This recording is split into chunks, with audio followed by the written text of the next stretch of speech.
Hey y'all, this is Scott with Becoming Superhuman as we continue our Lose 30 Pounds in 90-Day journey. And I've had a lot of people ask me this question, and my progress has been slow. It's been slower than I was hoping.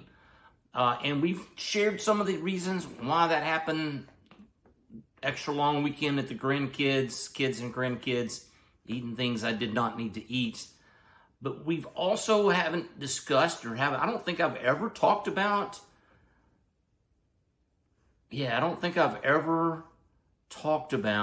can you lose weight while you continue to drink alcohol? If you drink alcohol of any kind, is it possible to get healthy? Is it possible to lose weight? So today on Becoming Superhuman, we're going to discuss, can you lose weight while drinking alcohol or continuing to drink alcohol? So here, y'all, I'm going to be real with you. I drink a little bit, not to excess, hardly ever. I mean, in my adult life, maybe twice, and I'm 61 years old. So, and it's been a long time. It's been years. So I don't drink to excess. I do drink, and I have, so one of the things when I was losing 120 pounds, for example, did I cut out alcohol? Yes and no. So I was able to lose 120 pounds, and what I did was go from drinking alcohol almost every day to having alcohol once or twice a week, having 2 or 3 drinks once or twice a week, and I was able to lose 120 pounds. Now, full stop. Let's be honest. Let's be real. If you're trying to become the healthiest person you can be, if you're trying to become superhuman, should you drink alcohol, whether you want to lose weight or not? That's the question. And the answer, I think unequivocally, is you should not. And I know that sounds hypocritical coming from me, someone who has continued to drink on his wellness journey. And we'll talk about that in a minute. But let me be blunt, right? And I'm being honest with myself.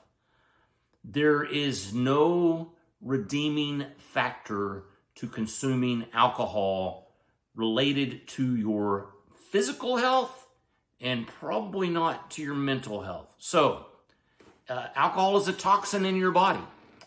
And when you consume alcohol, your liver immediately stops almost all of their functions and begins metabolizing the alcohol, begins purifying the toxins that are in your body, and it does that almost exclusively until the toxin has been metabolized and is out of your system. And y'all, it's not good. It's not good for weight loss. It is not good for your health. It is not good for our bodies. Now, that being said, I understand that not everybody wants to get rid of alcohol. And here's the way I've justified it. You can do, your mileage may vary. Our bodies can handle a certain level of toxicity. They were handling them at less than optimal conditions. I want you to understand that.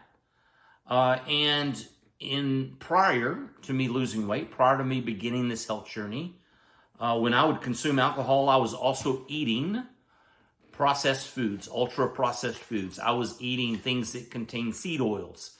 I was eating high amounts of carbohydrates.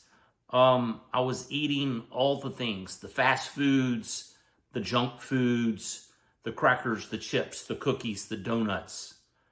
And I was also consuming alcohol. And basically, y'all, my body was overloaded with toxicity from all of those sources.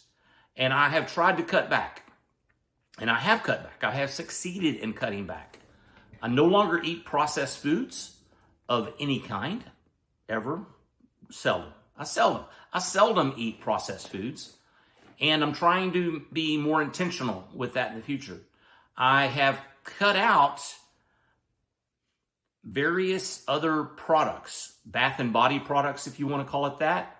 I have cut out anything that is not natural, anything that has chemicals within them. I use a natural soap, I use a natural shampoo, and I am trying to remove other things from my world that includes toxicity. We use a natural soap in or a dryer washer sheet for washing our clothes. We use a natural tablet for washing our dishes. I've gotten rid of the plastics in those areas.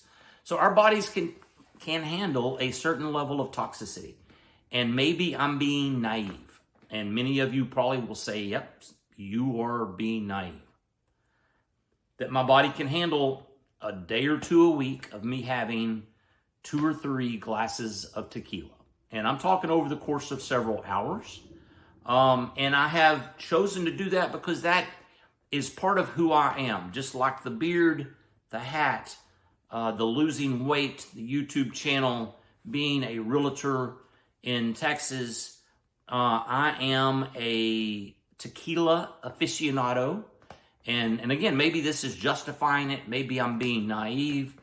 I run a Facebook group called the East Texas Tequila Club. I'm a prominent part of the North Texas Tequila Club. And we sip spirits, and we sip mainly tequilas and mezcals. And I choose to continue to do that. I enjoy the flavor. It's not about making me feel a certain way. It's not about getting toasted, getting drunk, getting tipsy. None of this is about that. It's not about having a drink to relax. I don't need a drink to relax. I enjoy the aromas and the flavors and experimenting with tequila and mezcals and other agave-related spirits. So that's my justification. That's my excuse. And for now, while I'm trying to lose 30 pounds in 90 days, I have cut back on my alcohol intake again, except for that weekend I spent with my kids and grandkids, and then the week after that. So for probably 12 days of the first 30 days of losing weight on this specific challenge, I probably had some alcohol. So now I'm back on the bus. I'm back on track, and I am back to consuming tequila no more than twice a week, and only tequila. Now, let's talk about some other alcohols. Can you drink beer? You can. Light beer would be better from a carbohydrate standpoint, from a calorie standpoint. Wine is okay in moderation, has less alcohol. So beer is okay if you go light. I prefer the stouts, and I prefer the porters and the Belgian ales. And because that's the beer that I like to drink, y'all, in 3 years, I've had a grand total of 1 beer. So yes, I drink tequila. I no longer drink beer because I do not enjoy the light beer that's very low carbs, that has low calories. I do not enjoy those flavors. Mixed drinks. If you can do a skinny margarita, in other words, a margarita that does not have sweetener, it's okay. It's going to have more calories than just a base spirit. You like to sip whiskey on the rocks, that's going to be very similar to what I'm doing with tequila. If you like a Mai Tai, if you like Cosmopolitans, if you like Gimlets, if you like these other mixed drink cocktails, most of them have sugar in them, and most of them are going to be very high caloric density. So I would say no on mixed drinks. If you want to do what I have done, no on mixed drinks.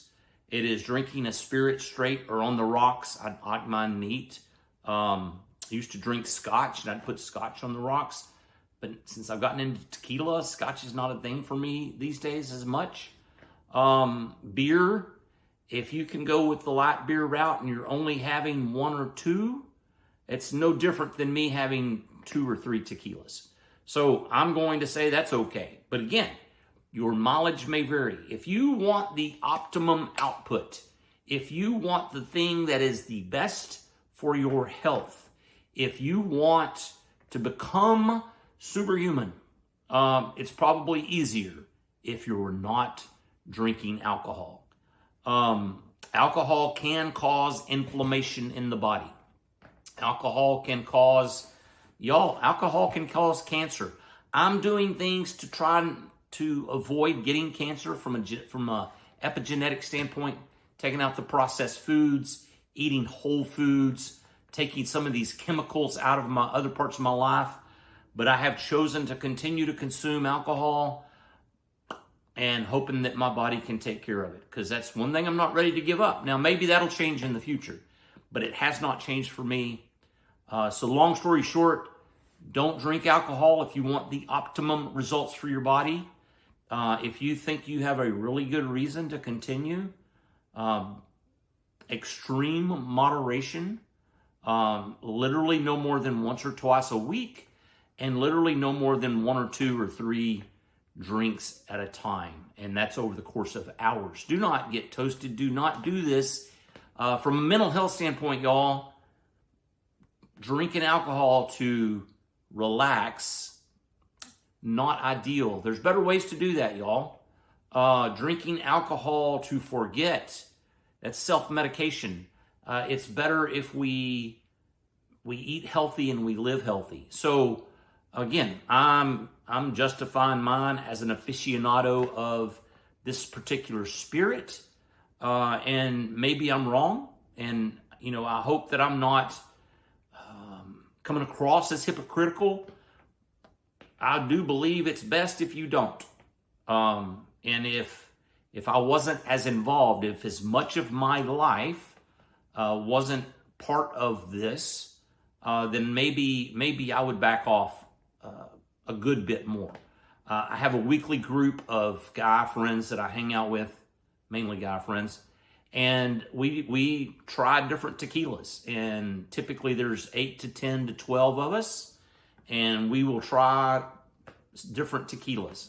Everybody brings what they're enjoying sipping on, or maybe a hard to find tequila.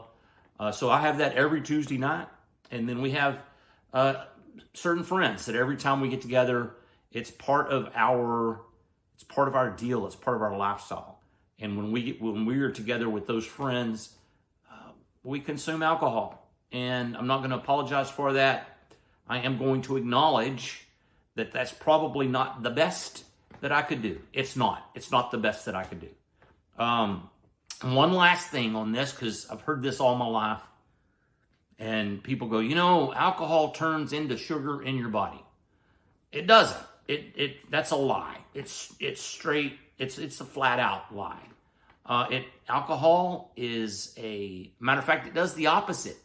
Alcohol, because it doesn't have any carbohydrates. So when you consume it, that toxin goes to your liver starts detoxing it. And because your liver is spending its time and energy detoxing your body from alcohol, it is no longer producing glucose. Did you know that? Your liver produces glucose. It's one of its main jobs. And it is called, let's see, what is it called? It's gluconeogenesis. It's the creation of glucose. So when people tell you you can't go low carb, no carb, you can't do that because you've got to have glucose to survive, they're lying to you too. You do have to have glucose to survive, but if your liver is functioning, it is making all the glucose that your body needs. So you can eliminate all the glucose and your body can make it as long as it's operating the way it's supposed to do. If you have consumed alcohol for a long time and consumed way too much alcohol, you could have a fatty liver, alcohol fatty liver, and your liver probably doesn't produce glucose the way it should. It's also not producing glucose when you are consuming alcohol because it's got another job to do. It turns up job number 1, priority number 1. So your blood sugar actually drops when you drink alcohol. It's why you get lightheaded. It's why you get sick sometimes. If you drink too much alcohol, you can go hypoglycemic. I believe that's the term. So your alcohol does not turn into sugar in your body, but it is not good for you. Your liver quits making sugar. Actually, it quits making glucose while it is metabolizing the alcohol that you have put into it. So those are the yes and no's. Make up your own mind. Do your own research. Y'all, this is my journey. I'm just telling you what I'm doing. But I've had people ask me, and I wanted to go there. So continue on this journey with us. I'm still shooting for 30 pounds in 90 days. So if you've tuned in for my 30 days and 90 day challenge, we are, let me see, 90 minus 30 is 60. Yeah, 56 days into this journey. We have 56 days left. I'm 34 days in. Y'all, come along with the ride. Tell me how you're doing. Give me comments. Are you consuming alcohol? Have you taken it out? Is it a no-no? Is it on your do not consume list? Is it something you're trying to, you got your reasons? No judgment here, y'all. YouTube is going to recommend what to watch next. I think I've got a playlist over here. So look over here, hit the subscribe button if you haven't subscribed already. Drop a like, drop a comment. Hey, y'all. Love you. Peace out.